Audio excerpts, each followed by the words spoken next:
د اشغال پر مهال جهادي ولولې چې د هیواد هر لور ته په چټکۍ خورې شوې همداسې یوې سیمې ته ورځو چې د امریکایي اشغال پر خلاف له لومړنیو سنګرونو شمیرل کیږي.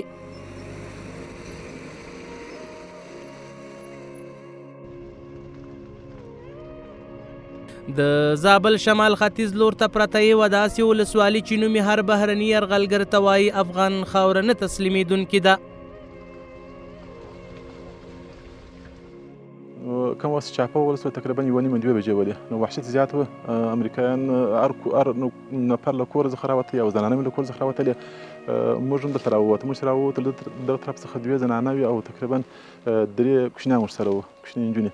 نو امریکایان له دغه طرف څخه رالو. دلته امریکایان تو کړي وو، لوړ یې تو کړي وو، امریکایان بیخي زیات وو. امریکایان له دغه طرف دغسې رالو، موږ باندې ټکان وکړو، زنانه یې شهیده کړله او 2 دانې کوچنۍ نجونې وې، تقریبا د 8 کلو دغه نجونې ورسره شهیدانې کړې. د خاک افغان په نوم غرنیو ښېرازه ولسوالي چې ځوانان د بهرنیو اشغالګرو د زور زیاتي او وحشتونو پر خلاف له هر کنډو او پناهګاه د یو نه ماتېدونکي سنګر په توګه کار واخیسته. دا بیا د خاک افغان ولسوالۍ اړوند سولان نومې کلی دی. په دې کلي کې که امریکایي اشغالګرو هر څومره وحشتونه وکړل خو د دې کلي خلکو بیا د امریکایي اشغال پر وړاندې ښه په کلکه جهاد وکړ. د دې پورې غره هر یوه تړانګه د امریکایي اشغالګرو لپاره سرې لمبه وګرځېده. هماغه و چې له دې سیمې امریکایي اشغالګرو فرار وکړ. د خاک افغان اوسیدونکي اړ شول چې د بهرني اشغال پر ضد ټوپک ته لاس کړي. دوی د خپلو نیکونو قدمونه تازه کړل. پر پلارني ټاټوبي ننګ لکه دوی ته ورپاتې میراث. د دې وینې په بدله کې الله جل جلاله داسې یو فضل و کرم وکړي چې دا په رښتیا باندې خالق ته ولاړ و، په رښتیا ملت ته ولاړ و، په رښتیا سره وطن ته ولاړ و، وطن یې له اشغالګرو څخه خلاصولی. د دې په عوض کې الله پاک فتح ورکړله. دلته د هر بهرني اشغال پر ضد کې نه یو ډول ده. د امریکایي اشغال پر مهال ښځو هم په خپل نوم کارنامې ثبت کړي دي. کوم وخت چې امریکایانو زموږ په کور باندې چاپه ووله نو زموږ زنانه یې سره راغونډې کړې، غوښتل چې له دوی څخه تلاشي واخلي. نو زموږ زنانو نه غوښتل چې دوی ته تلاشي ورکړي. زموږ یوه زنانه راولاړه سوله، په امریکایي باندې ټک وکړ، هغه یې مردار کړې. له هغه وروسته څخه بل امریکایي په دې زنانه باندې فایر وکړ، هغه یې شهیده کړه. دا تقریبا دا دی جهاد و، دا دی وخت تېر سوی دی. تقریبا د خدای تعالی دغه مخلوق لکه ښځې چې دا مجاهدینو ته دغه نه کومکونه ورکړي دي، دغه نه قربانۍ ورکړي دي چې حتی کې زموږ په خپل کلي کې زما د سرای مخامخ یعنې اوس هم دا شاهد ستاسې یوه زنانه دا اوس هم زخمي او تقریبا یوه پښه یې فلج پر یوه لکړه باندې ګرځي. داسې غرو ته بیا مجاهدینو ته اوبه ورخېځولې، یا به مجاهدینو ته ډوډۍ ورکوله، یا به داسې وي چې دی وخت به چاپه ولوېده چې د مجاهد به د وتلو امکانات نه وو، دا یې په کور کې ساتلي دي او ښځې د باندې راوتلي دي، خلکو ته یې په کور او په خونه کې ځایونه ورکړي دي. د نارینه‌و په غیابت کې د دې سیمو ښځو هم په خپل انګړ پردي قدمونه نه دي زغملي. همدا د افغان ښځو د شجاعت او سرښندنې ناویلې کیسې دي چې په ګډه یې اورو. په دې تېرو 20 کلونو کې په دې سیمه کې امریکایانو څومره وحشتونه وکړه؟ داسې وحشتونه وکول چې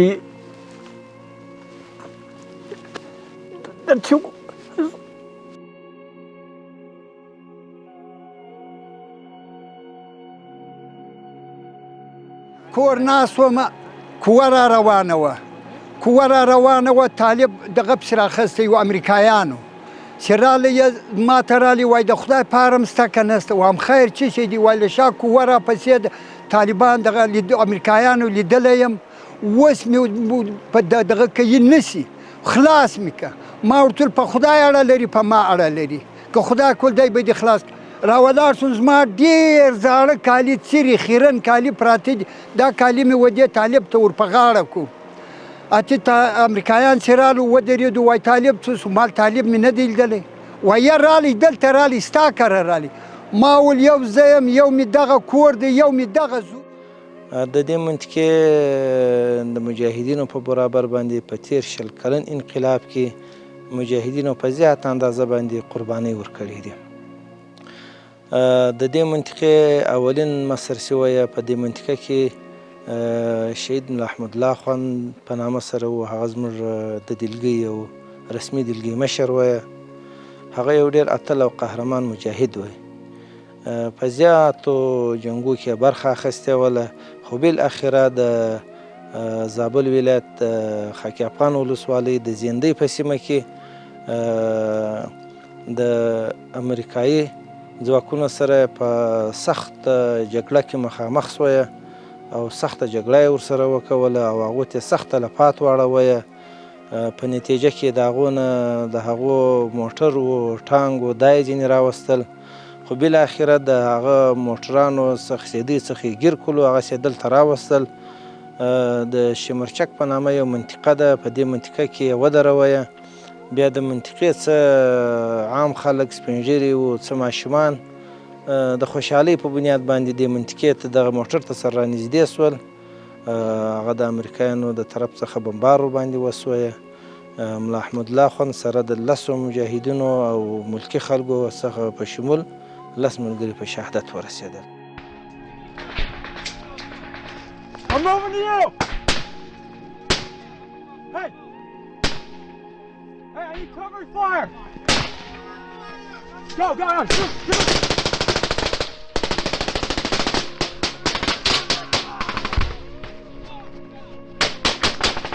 Bob, you get ready, let's go!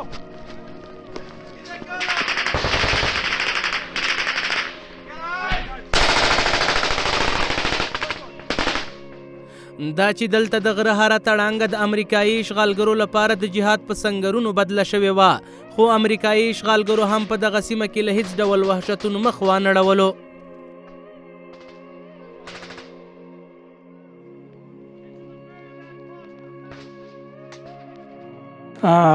واقعا حقیقتا دا خبره وله چې امریکایانو زما زوی شهید کړی، په ډېر ظلم او وحشت سره په شهادت ورسوی. پس له هغه څخه یې په موټر پسې تړلی وی او پس له هغه څخه یې بیا موټر پسې پر تېر کړی وی. زه چې په خپله په ډېر دغه باندې په جبر او د دې له وحشت څخه وتښتېدم، یو بل کلي ته ولاړم. پس له هغه څخه چې زه رالم دا یې وړی ولسوالۍ ته، بیا زموږ د وطن سپین ږیري ورغلي په ډېر احتیاج او په ډېر زاریو باندې بیا دا شهید په لاس ورکړی وی. نو زه چې خپل کور ته راورسېدلم، په خپل کور کې هیڅ شی هم نه و پرېښي، حتی له خوږې ته ترخې لاستې تر نستې 11 مې شمسیانې وې، یوه غوا وه، میږې وې، چې ورې ولو، چې د کور څه سامان و تقریبا تخمینا 2,15,000 نغدې افغانۍ ولې، دا ټولې مکمل یې چور کړې ولې. ښه غټ کور مې وي، ښه دارایي مې درلوده، ښه دغه مې درلوده، خو یو شی هم نه و پرېښی. خو برسېره پر هغه باندې د دوی د وحشته څخه د امریکایانو او د اربکیانو زما یو 4 کلن هلک وی، دا یې تر لاسو نیولی وی، خو دوی دا غوښته چې له ځمکې یا له دیواله څخه ووایي یو سپین سری وله دغه ورغلی و پر پرېوتلی وله. دا یو ډېره غټه چاپه وه، لاندې وله مطلب دا زموږ وراره وی، مطلب وی مطلب پر موټرسایکل اسور و دغه ځای چې راورسېدی، مطلب بیا نو په ډرون له هغه ځایه څخه وویستی، دغه پټکی پر د سترګو راغلی وي، له دغه ځایه کښته یو څه هم نه و. امریکایانو چې دلته بمبار وکړي او شهیدان یې وکړو، بیا یې نو ملکیان هم نیمه شهیدان کو، نیمه زخمیان و، بیا یې پر خرو باندې د زخمیان بار کو، کالي یې ځینې وکړو امریکایانو. بیا یې دغه ویل چې د ملکیان به څوک ونه پېژني، دغسې جنجال داسې شدیده دغه سانه راغلې. دا په هغه وخت کې چې دغه رالو د کفار رالو په خرني کې بمبار وکړي، د خرني په ساحه کې هغه ساحه کې بمبار وکړي، 18 نفر یې شهیدان کړو. له هغه ځایه چې راخلاص ورو دلته رالو دا کلي باندې بیا بمبار وکړي، 10 نفر یې شهیدان کړو. دغه د نورې دی ظلمونه وکړو چې بالانو نه په جوړېده، نه په اسلام کې دغه ظلم چا کړی دی، نه په کفر کې دغه ظلم شوی، پر موږ باندې دی ظلمونه وکړو، باغونه یې را بمبار کړو، ورونه یې را بمبار کړو، ډېر وحشتونه یې وکړو، ډېر ظلم.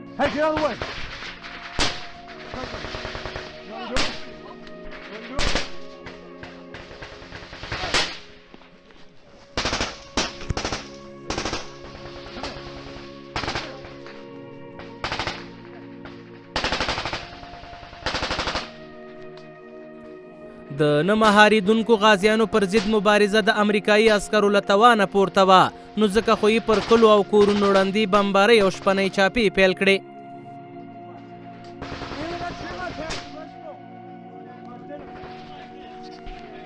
Aim high. Aim at the top of the tree line. Cross flash area.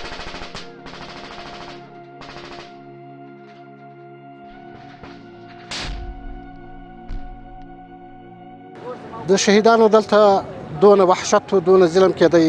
زموږ د علاقې 2 نفره ټولو یو خلیفه صاحب څخه د تعویضان دپاره دورې تلو، نو له هاخوا څخه چې تعویضان رااخیستي وو چې دغه علاقې ته راورسېدو، بنګنې وویستو.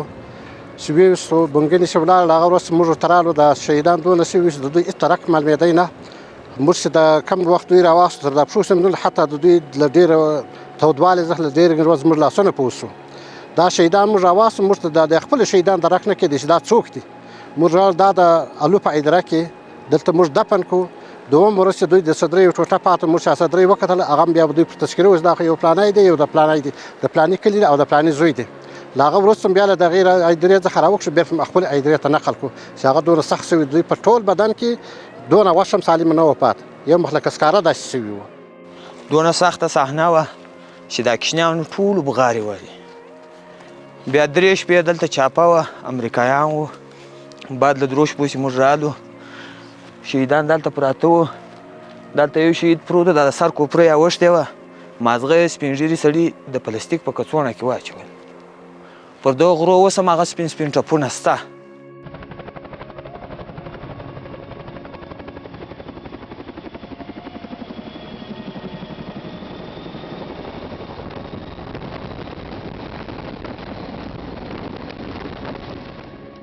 امریکایي اشغالګرو د ملکي او نظامي ترمنځ هیڅ توپیر نه کاوه. د عامو خلکو پر کورونو به یې شپنۍ چاپې او ړندې بمبارۍ ترسره کولې. ان یوه ورځ داسې هم وه چې 22 جیټ الوتکو یو ځای د عامو خلکو پر کورونو بمبار وکړ او د جنازو کتارونه د مات دښمن تر ټولو لوی جنګي جنایتونه یادولی شو.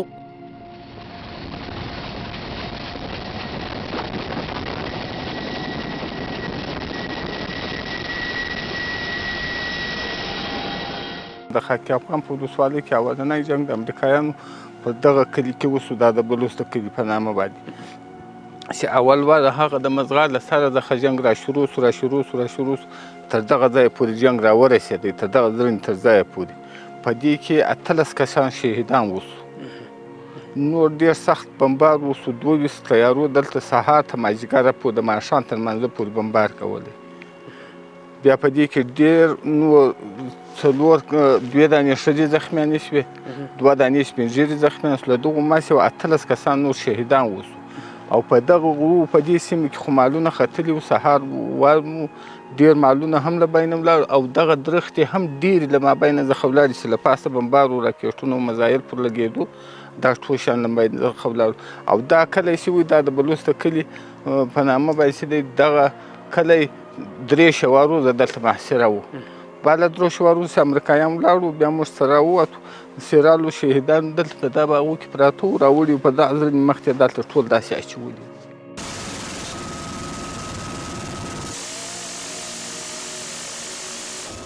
عامو وګړو ته به یې د دښمن په سترګه کتل او هغه به یې د ټوپک تر زخو لاندې راوستل او په شهادت به یې رسول.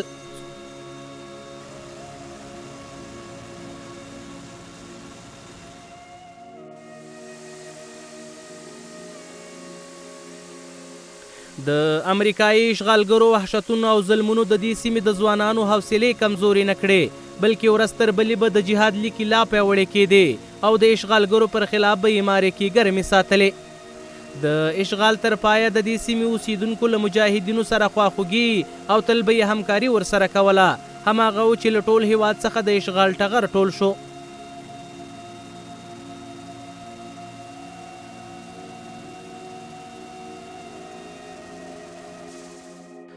دغه کفار دغه په غصه، دغه په قهر و دغې ساحې ته رالو چې زموږ دلته تقریبا دغه ساحه، دغه باغ او دغه سرنګ دلته کشنیان وو، سپین ږیري وو، یعنې تقریبا ټول سره 10 کسان کېدلو.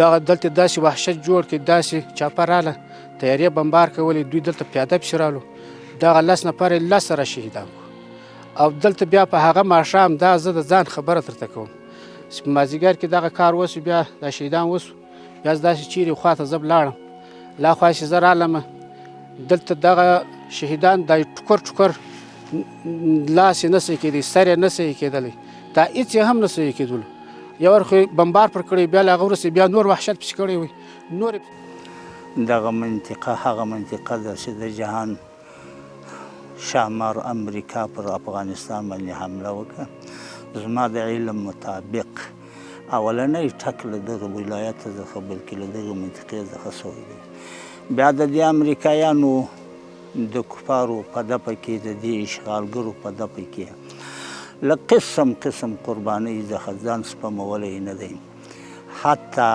بندې قبول کې موږ ولیدل بندیان سو په ډله ډله شهیدان سو او تر موټرانو لاندې سو تر ټانګانو لاندې سو دا موږ لیدل خو دوی په مقابل د کافر کې په مقابل د اشغالګر کې خپله سستي کړې نه ده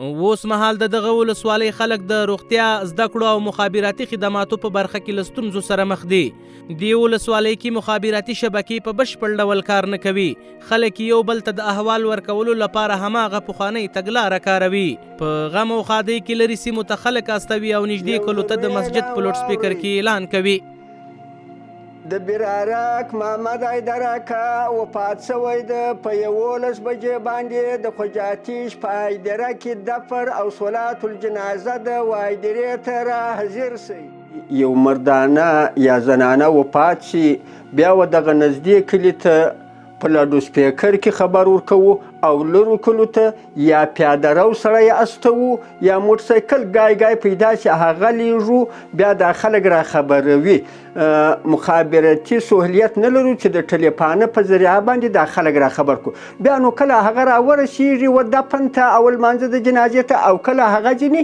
تیر د دې ولسوالۍ په سیمورچه سیمه کې د دغه منځني ښوونځي زده کوونکو کلونه بې کتابونو درس ویلی له تیرو 3 کلونو را په دې خوا ورته کتابونه ویشل کیږي خو یوازې 2 ټولګي په خیمو کې درس وایي او پاتې په آزاده فضا کې ناست دي کتابونو توزیع لرو د 3 صنف لپاره دغه کتابونه توزیع کول توزیع ده نه د کتابو او 4 صنف ټول صنفو د کتابونو مو اکثر تور کړي دي دا یو 2 صنف 2 پاتې دي هغو ته نن توزیع شروع ده د کتابو د جمهوریت په تیر وخت کې چې وایي دلته دا خیمې نه وې کتابونه کرتاسیه موږ هېڅ شی هم نه درلودو او موږ مکتبونه سکوت ولو او اوس ته اوس خیمې شته کرتاسیه شته هر څه شته انشاءالله موږ د دې ولسوالۍ سولان سیمې ته ورغلو په ټوله سیمه کې یوازې یو کوچنی شخصي درملتون دی خو د عاجلو مریضانو لپاره هیڅ تدابیر نه لري ځایي اوسیدونکي وایي تر مرکز قلات د مریضانو رسول خورا ستونزمن دي په وینا یې ډېر کله داسې شوي چې مریضانو روغتون ته په لاره ساه ورکړې ده محترمه دلته د خلکو دونه مشکلات د ورو وطن د افکول په نامه د وطن خلک بالکل ډیر دي زنانه کلینیک نشته داسې کلینیک ما یو کوچنی دواخانه ده یعنی ځای نه پر کې زه سیدی ډاکټر نه یم فقط مجبور ډاکټر یم خلک مجبور ما ته راځي نه دواخانه شته نه یو شی شته دلته دغه ځای ډیر مشکلات لري زنانه هم سله دا ځای وړي بازارو ته رسوي هغه کوچنی هم له بینه ولاړ شي دا هم کله له بینه ولاړه شي دلته د خلکو ډیر غرونه دي دلته خلک مشکلات لري شی نشته تعلیم نشته کلینیک نشته دغه شفاخانې نشته ډیر ضرورت شفاخانو ته لري دا ټول خلک ډیر مجبور دي کلینیکو دا شی نشته ډیر ضرورت ورته لري